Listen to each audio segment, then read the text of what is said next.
Good morning, Hoover Math and Science Academy students and staff. Hi, this is Dylan, coming to you live from the WHVR studio. Today is Tuesday, October 29th, 2019. The weather today in Schaumburg will be 44 degrees with cloudy skies. Now please stand and join us in saying our nation's pledge. I pledge allegiance to the flag of the United States of America and to the republic for which it stands, one nation, under God, indivisible, with liberty and justice for all.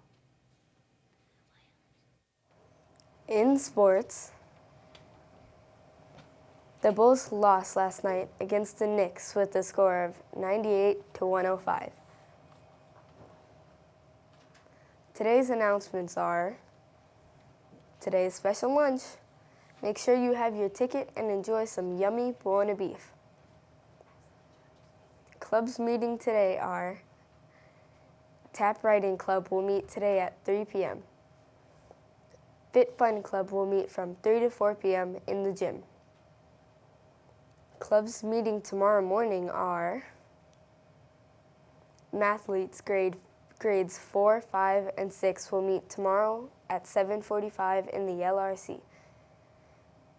Art apprentices will meet at 8 a.m. in the art room. Endangered Species Club will meet at 8 a.m. in room 203. Have a Turbo Tuesday!